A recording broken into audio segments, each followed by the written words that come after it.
আজ সিরাত রাজশাহী চলে যাবে, এবার তার সাথে নাহিলও যাবে।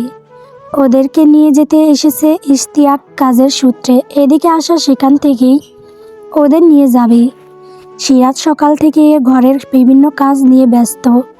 যেমন রনপের জন্য কয়েকদিনের খাবার রান্না করে রেখে গেছে, কয়েক ধরনের মাছ ও সবজি কেটে মশলা বেটে রেখে যাচ্ছে, যাতে তার না থাকাকালীন সময় রনপের বাড়তি ঝামেলা পোহাতে না হয়। কাপড় গুছিয়ে ইস্ত্রি করে রেখে গেছে। সোফায় বসে রনপ থেকে থেকে দেখে যাচ্ছে তার বইয়ের কার্যকলাপ। মাথায় চলছে ভিন্ন কিছু, ভেবে চলছে এই মেয়ের যত্ন আত্রি সব কিছুর বেলায় ঠিক, শুধু তার সাথে কথা বলতে আসলে এমন ভাবভঙ্গি করে মুখের যেন দূর সম্পর্কের প্রতিবেশী। একটু এসে কথা বলে দাঁত ক্ষয়ে পড়ে যাবে। সেদিন বড় মুখ করে সময় দেওয়ার, দূরত্ব রাখার কথা বললেও এখন এসবে সে চরম বিরক্ত। বিয়ে করেছে কি এইসব নখরা দেখতে? সে চরম বউ ভক্ত মানুষ। সেই বউই কিনা তাকে পাত্তা দিচ্ছে না এখন। বাচ্চা কাচ্চা বিয়ে করার ফল সে হাড়ে হাড়ে টের পাচ্ছে। নিজেকে দুনিয়ার সবচেয়ে বড় অভাগা মনে হয়। মানুষ একসাথে 2-3 বউ পালে, আর তার বেলায় আল্লাহ দিয়েছে 2টা বউ। চেহারা সুরত মাশাল্লাহ, আচার আচরণ ভাষার প্রকাশ করার মতো না। দেওয়ালে নিজেই নিজের কপাল ঠুকতে মন চাচ্ছে তার।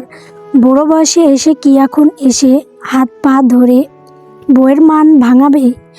অবশ্য যেন তেন বিষয় হলে মানিয়ে নিত, কিন্তু যা চাইছে তা তো তার পক্ষে দেওয়া অসম্ভব। বাবা ও বাবা ছেলে ডাকে হুঁশ ফিরে বিরক্তকর মুখ নিয়ে ছেলের দিকে তাকায়, বলে, কি হয়েছে, চিল্লাচ্ছ কেন? চিল্লাবো না? তা কতগুলো ডাক দিয়েছি, তোমার তো খেয়ালই নেই। কি এত ভাবছো শুনি? রনব ছেলেকে টেনে এনে কোলের ওপর বসিয়ে বলে, ভাবছি তো অনেক কিছু, কোনটা রেখে কোনটা বলি তোমায় বলো। নাহিল অবনেত্রে বাবার চেহারার দিকে তাকায়। বাবার কথা তার মাথার উপর দিয়ে গিয়েছে। মানে কি? একটা কথা সবসময় মনে রাখবে, বিয়ে করলে সবসময় নিজের থেকে কম সুন্দর মেয়েকেই বিয়ে করবে, না হলে তোমার বাবার মতো পস্তাতে হবে। কথাগুলো সে জোরেই বলছে, যা রান্নাঘর পর্যন্ত শোনা যায়। বাবার মুখে এমন কথা শুনে খানিক লজ্জা পায় নাহিল। এর পূর্বে বাবা তাকে এ ধরনের কথা কখনো বলেনি। আজ হঠাৎ এমন কথা লজ্জার পাশাপাশি কৌতূহলীও হলো। এমন কথা বলার কারণ খুঁজতে বলে, কেন বাবা, সুন্দর বউ মানে কি ভয়ঙ্কর? নাহিল চিন্তিত বদনে মায়ের দিকে একবার, বাবার মুখের দিকে তাকিয়াই বলে, বাবা মাও তো সুন্দর, তাহলে কি মাও ভয়ঙ্কর? রণপুপুর নিজ মাথা নেড়ে সায় জানায়, বলে, অবশ্যই, কিন্তু কেন ভয়ঙ্কর? মা তো কত ভালো, কত খেয়াল রাখে আমার, কত সুন্দর মিষ্টি করে কথা বলে আমার সাথে। রওনাব উদাস ভঙ্গিতে অন্যদিকে ফিরে বলে, তোমাকেই চোখে পড়ে শুধু, তার আমাকে তো বাসার আসবাবপত্র ছাড়া কিছু ভাবে বলে মনে হয় না। তুমি আসবাবপত্র? তাছাড়া কি সোফায় এক্সটেনশন ভাষণ, সেটা আবার কি? সেটা তোমার বুঝে কাজ নেই, শুধু যতটুকু বলেছি ততটুকুই মাথায় রেখো। নাহিল এত সময় পর কিছু আন্দাজ করে বিজ্ঞের ন্যায় প্রশ্ন করে, বাবা মা কি তোমার উপর রেগে আছে? রণব দীর্ঘশ্বাস ছেড়ে বলে, রাগ নয় বাবা। তাহলে তোমার মায়ের কেস আলাদা কেন? কারণ কি? সব শিখাচ্ছেন ওকে? জোরে সোরে হুঙ্কার ছাড়ে সিরাত। রণব ও নাহিল দুজনেই হকচকিয়ে যায়। সামনে তাকাতেই চোখে পড়ে চোখ মুখ শক্ত করে দাঁড়ানো সিরাতকে। সে অনেকক্ষণ ধরে রান্নাঘরে বসে বাপ ছেলের এসব আজাইরা আলাপ শুনে যাচ্ছে আর অবাক হচ্ছে।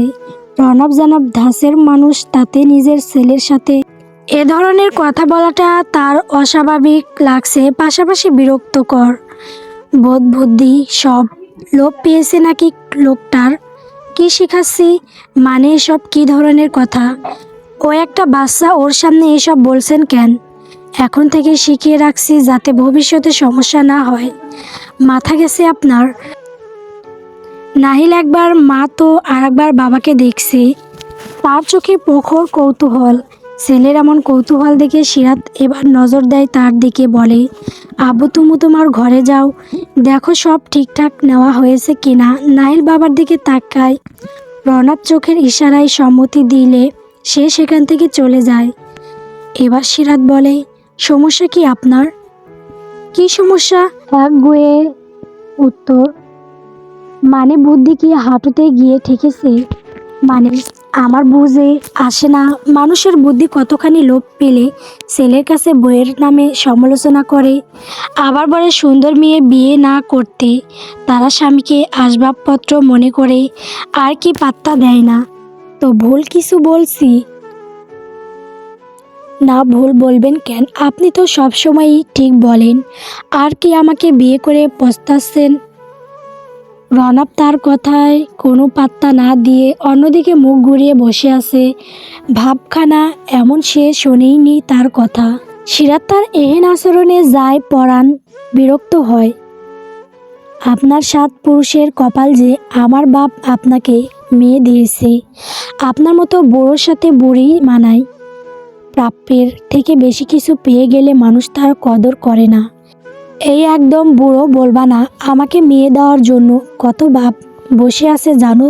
তোমার কপাল ভালো যে এত এত মেয়ের মাঝে তুমি আমাকে পেয়েছো। তোমার তো সকাল বিকাল শুকরিয়া আদায় করা উচিত, কিন্তু তুমি তো পাত্তাই দিচ্ছ না। আমার পাত্তা দেওয়া না দেওয়ার কিছু আসে যায় আপনার? আমার তো মনে হয় না কিছু আসে যায়। দিব্যি শান্তিতে আছেন আপনি।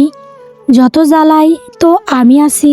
এমন একটা জায়গায় এসে আটকে গেছি যে না পারছি গিলতে, না পারছি ফেলতে। কী সব বলছো? আমাকে দেখে মনে হচ্ছে শান্তিতে আছি। নেই শান্তিতে। কানের কাছে জ্ঞান জ্ঞান শুনতে হচ্ছে না। আর রাজশাহী গেলে তো আরও শান্তিতে থাকবেন, তখন চোখের সামনেও দেখতে হবে না। একটু বেশি বলছো না? আমি কথাগুলো মজা করেই বলেছি, তুমি কেন সেগুলোকে ধরে সিরিয়াস হচ্ছ? শান্তি কোথায় দেখছো? আমার শান্তি কেড়ে নিয়ে বলছো খুব শান্তি পাচ্ছি। সিরাত তার কথার কোনো জবাব দেয় না। রনব সোফায় থেকে উঠে তার দিকে 2 পা এগিয়ে মুখোমুখি ঝুঁকে যায়। সিরাত একটু হাঁসফাঁস করে উঠে নজর এদিক সেদিক ঘোরায়। রনব তা দেখে হেসে বলে, ভয় নেই, শুয়ে দেব না। শুধু একবার চোখের চোখ রাখো, একবার পড়ে দেখো সেই চোখের ভাষা তোমার। এই দূরত্ব কতখানি পড়ায় আমাকে। শুনতে ছেলে মানুষের লাগলেও এটাই সত্যি, তোমার বুক ছাড়া ঘুমাতেও আজকাল খুব কষ্ট হয়। এত কাছে থেকেও একটু পাশে বসতে পারি না, শুয়ে দেখতে পারি না, ভালো করে কথা পর্যন্ত বলতে পারি না। এই যন্ত্রণা তুমি বোঝো। সিরাত এবার আর এক ধাপ সামনে এগিয়ে রনপের চোখে চোখ রেখে বলে, একটা মেয়ের জীবনে আসা প্রথম পুরুষ তার স্বামী যে কিনা তাকে ভালোবাসে না, কেবল নিজের স্বস্তি ও সুখ মনে করে। দিনের পর দিন ভালোবাসা ছাড়া স্পর্শগুলো গায়ে মাখা কতটা যন্ত্রণার এটা আপনি বোঝেন? ভালোবাসা নামক স্বীকৃত তাই কি সব? এই যে তোমাকে এত যত্নে রাখি, এত আদরে রাখি, এরপরও কি ভালোবাসি ভালোবাসি মুখে বলতে হবে? হয়তো আপনার মনে হবে আমি তো সব জেনেই বিয়েটা করেছি, তাহলে এখন কেন এমন করছি? আমরা মানুষেরা অনেক লোভী, যত পাই আরও চাই। আমার অবস্থাও তেমন। আমি সব পেয়েছি, যেটা পাইনি ওটাই এখন পাওয়ার জন্য মরিয়া হয়ে উঠেছি। সবটাই বোকামি, অল্প বয়সের পাগলামি। কিন্তু একটা কথা কি জানেন, নারী তার জীবনে আসা প্রথম পুরুষের থেকে অনেক বেশি এক্সপেকটেশন রাখে। সেটাই হয়েছে আমার সাথে। আমি আমার মূল সাধ্যের বাইরে আশা করে ফেলেছি। ব্যাপার না, সময়ের সাথে সাথে সেটা ঠিক হয়ে যাবে। আর সেই সময়টুকু চেয়েছি আপনার কাছে। রনপের দৃষ্টিতে কাতরতা ধরা দিচ্ছে। কি করে বোঝায় তাকে? সেও তো ভালোবাসতে চায়। এমন আদরে একটা মেয়েকে ভালো না বেসে থাকা যায়? এতদিনে সে উপলব্ধি করতে পেরেছে তার মনে সিরাতের জন্য তৈরি অনুভূতিগুলো কেবল সুখ স্বস্তি না, সব কিছুর উদ্বে সে দ্বিতীয়বার কারো মায়ায় পড়েছে, কাউকে ভালোবাসতে শুরু করেছে, কিন্তু স্বীকৃতি দিয়ে ভয় পাচ্ছে, হারিয়ে ফেলার ভয় পাচ্ছে। পাখি কতগুলো দিন পর এই ডাক শুনছে সিরাত। এই লোকের এসব আদুরে সম্বোধন শুনে সে প্রতিবারই গলে যায়। রণাপু কতগুলো দিন পর এই নামে ডাকতে পেরেছে। আবেশিত কণ্ঠে সাড়া দেয়, আমার পাখি বলেন। নমনীয় সুরে জবাব দেয়, আগের মতো হয়ে যা না, আবার আদরে মুড়ে রাখ না। তোর থেকে এই দূরত্ব আমার দম বন্ধ হয়ে আসছে। কিছুদিন সময় দিন, ঠিক হয়ে যাবে সব। আর পারছি না তোমার এই অবহেলা নিতে। কই অবহেলা করছি? আপনার জন্য রান্না করছি, খাবার বেড়ে খাওয়াচ্ছি, কাপড় এগিয়ে দিচ্ছি, আপনার সব কাজই তো সময় মতো গুরুত্বের সাথেই করছি। আমার কোনো কাজ করতেই আমি কখনো তোমাকে বাধ্য করিনি। শুধু তোমার থেকে একটু সময় চেয়েছি, তোমার হাসি মুখটা চেয়েছি, তোমার আদর, তোমার বুকে মাথা রেখে সারাদিনের ক্লান্তি দূর করতে চেয়েছি। এগুলোর কিছুই পাচ্ছি না। আমার আর কিছু চাই না, শুধু আমার আগের পাখিকে দিয়ে দে, আর কখনো কিছু চাইবো না। সিরাত পলকহীন দৃষ্টিতে তার দিকে চেয়ে থাকে। কি সরল স্বীকারোক্তি! একটু কি টলাতে পেরেছে সিরাতের মন? কে জানে। সিরাতের থেকে কোনো জবাব না পেয়ে পুনরায় বলে, তুমি আমার সব, আমার সকাল, আমার রাত, সব। তোমার এই দূরত্ব আমাকে শেষ করে দিচ্ছে। আমি আর পারতেছি না তোমাকে ছাড়া থাকতে, শেষ হয়ে যাচ্ছি আমি। তুমি সবই জানো, আমার অতীত, বর্তমান, সব। ভয়ানক ওই অতীত আমাকে শেষ করে দিয়েছে। ভালোবাসায় ভীতি ধরিয়ে দিয়েছে। মনে হয় আমি কাউকে ভালোবাসলে সে হারিয়ে যাবে আমার থেকে, তাই আমি সেই স্বীকৃতি তোমাকে দিতে চাই না, কখনো না। আমি হারাতে পারবো না তোমাকে। তুমি হারিয়ে গেলে আমি ধ্বংস হয়ে যাব। তার চোখে অশ্রুরা এসে জমা হয়েছে। সিরাত সে চোখে চোখ রেখে চুপ করে দাঁড়িয়ে আছে। একটু হলেও বোঝে সে প্রিয় পুরুষের মনের কথা। সিরাত এগিয়ে যায়, দুহাত বাড়িয়ে দেয় রনফের দিকে। রনফ ছলছল চোখে দেখে। সিরাত আবারও চোখের ইশারা করে। রনফ এবার ধীর পায়ে এগিয়ে এসে সিরাতের সামনে দাঁড়ায়। সিরাত চোখের ইশারায় কিছু বোঝায়। রনফ ধীর গতিতে সিরাতের কাঁধে মাথা গুঁজে দেয়। সিরাতের দুহাত বলিষ্ঠ পুরুষের পৃষ্ঠদেশে জায়গা করে নেয়। রনফও এবার হাত তুলে তার পিঠে জড়িয়ে নেয়। উহু করে কেঁদে উঠে ৩৩ বছরের পুরুষটা। সিরাত এক হাত তুলে মাথায় হাত বুলিয়ে দেয়। সিরাত তার কানের কাছে মুখ নিয়ে ফিসফিস করে বলে, চুপ নাহিল চলে আসবে তো এখনই। ভালোবাসি আমার জান। কিভাবে কখন এই অনুভূতি তৈরি হয়েছে জানি না, তবে আমার তোমাকে ছাড়া চলবে না। সিরাত বোধহয় ভুল কিছু শুনল। কি বললেন? ভালোবাসি। সিরাতের চোখ ছলছল করে উঠে। আবার বলেন, ভালোবাসি কলিজা। আবার ভাঙা কণ্ঠে বলে, অনেক অনেক ভালোবাসি। সিরাতের হাতের জোর বাড়ে। সে এক হাতে রনফের পিঠ ও মাথার চুল শক্ত করে আগড়ে ধরে বাচ্চাদের মতো হু হু করে কেঁদে ফেলে। রনফকে ছেড়ে তার মনটা দু হাতে উঁচু করে ধরে সামনের এনে চোখে চোখ রেখে বলে, শেষ আর একবার বলবেন? রনফের ঠোঁট হাসি রেখা ফুটে ওঠে। ভালোবাসি আমার পৃথিবী। সিরাত তার মুখের ওপর ঝাঁপিয়ে পড়ে, টুকরো টুকরো চুমুতে ভরিয়ে তোলে প্রিয় পুরুষটার মুখ। রনফ হাসি মুখে প্রশান্ত মনে গ্রহণ করে প্রিয় নারীর ভালোবাসার স্পর্শগুলো। থামো এবার, সখানেক তো হয়ে গেছে, এবার তো অন্য কিছু ইচ্ছে করবেই। রনফের কথায় সিরাতের হুঁশ ফেরে। দুগালে লাল আভা ফুটে ওঠে। মাথা নিচু করে নেয় রনফ। তার মুখটা উঁচু করে ধরে বলে, কখনো ছেড়ে যেও না। জীবনের শেষ সময় পর্যন্ত তোমাকে পাশে চাই। শেষ নিঃশ্বাসটা আমি তোমার কোলে মাথা রেখে ফেলতে চাই। সিরাতও তার দুগালে হাত রেখে বলে, কখনো ছাড়ব না। আপনি আমার, শুধুমাত্র আমার। আপনার উপর আমি ছাড়া আর কারো অধিকার নেই। যদি কোনোদিন আপনার আগের বউ এসেও চাই আপনাকে, আমি কিন্তু দেব না। সিরাতের এমন বাচ্চা সুলভ কথা শুনে হেসে ফেলে রওনক। ঠোঁটে ঠোঁট ছুঁয়ে বলে, ওর সাথে আমার ডিভোর্স হয়ে গেছে সোনা। তারপরও যদি চলে আর বলে, রওনক আমার ভুল হয়ে গেছে, তুমি ওকে ছেড়ে আবার আমার কাছে চলে আসো। তখন যদি চলে যান, যতই হোক সে তো আপনার প্রথম ভালোবাসা, তার উপর আপনার বাচ্চার মা। রওনক বইয়ের কথায় অবাক না হয়ে পারে না। কথা কোনো দিক থেকে কোনো দিকে নিয়ে যাচ্ছে এই মেয়ে। আবার একটা ঝামেলা লাগাইলেই হয়। কী সব বলছো মাথা ঠিক আছে? ঠিকই বলেছি, আপনাকে বিশ্বাস নেই। যাই হোক, আমি কিন্তু দেব না। আশা দিতে হবে না কাউকে, আসলের তলায় বেঁধে রেখে দিও, ঠিক আছে? এবার রওনক দুহাতে আগড়ে ধরে বুকের মাঝে। সিরাত প্রাণ পুরুষের বুকে মুখ গুজে পড়ে রয়। রওনক সিলিংয়ের দিকে চেয়ে দীর্ঘশ্বাস ছেড়ে মনে মনে ভাবে, কতগুলো দিন পর এই ছোট্ট দেহটাকে বুকের মাঝে পেয়েছে। অশান্ত হৃদয়টা আজ শান্ত হয়েছে। দুপুরে ইশতিয়াক আসে তাদের নিতে। বিকালে তারা রওনা করবে। দুপুরে খাওয়া দাওয়ার পর ইশতিয়াক তারা দিচ্ছে সামনে। সিরাত নাহিলকে তৈরি করে দিয়ে এখন ঘরে এসে নিজে তৈরি হতে। কারবার থেকে পোশাক বের করে পিছন ঘুরতেই দেখে রওনককে, যে তার পিছন পিছনই ঘুরছে সেই থেকে। তার মুখে আদার নেমেছে।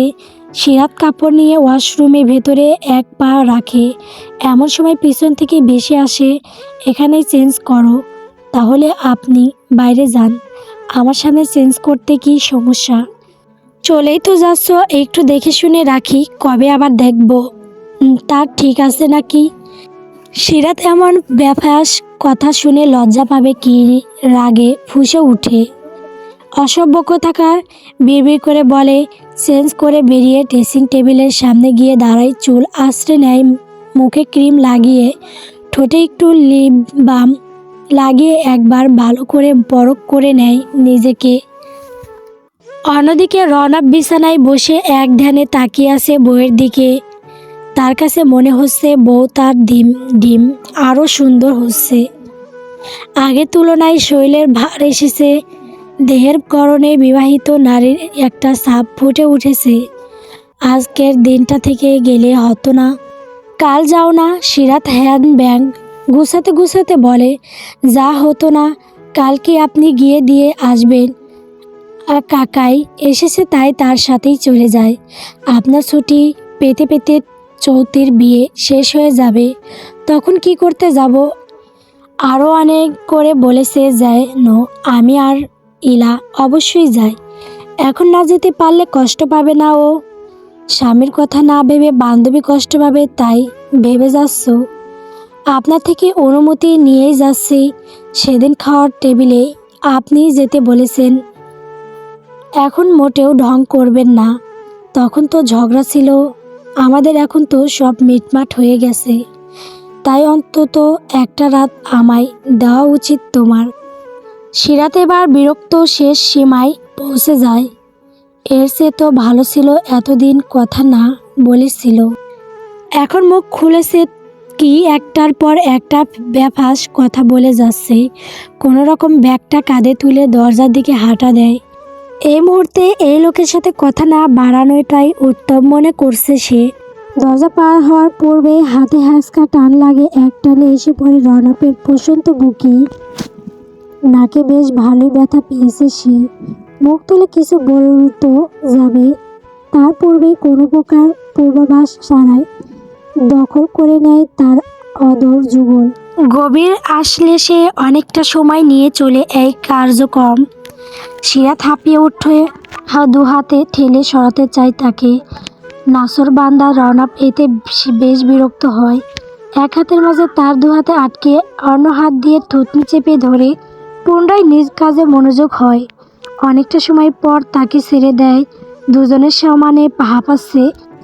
আবারও এগিয়ে আসে রওনক। সিরাত কিছু আন্দাজ করে ঠোঁট ভেতরে চেপে নেয়। রওনক তার কাজে হেসে ফেলে। এগিয়ে এসে দু কাঁধে হাত রেখে কপালে ঠোঁট শুয়ে বলে, সাবধানে যাবে, নিজের আর নাহিলের খেয়াল রাখবে। ফোন দিলে সাথে সাথেই যেন রিসিভ হয়। মনে থাকবে। সিরাত ওপর নিজ হ্যাঁ সূচক মাথা নাড়ে। দুজন দুজনের দিকে চেয়ে থাকে কিছু সময়।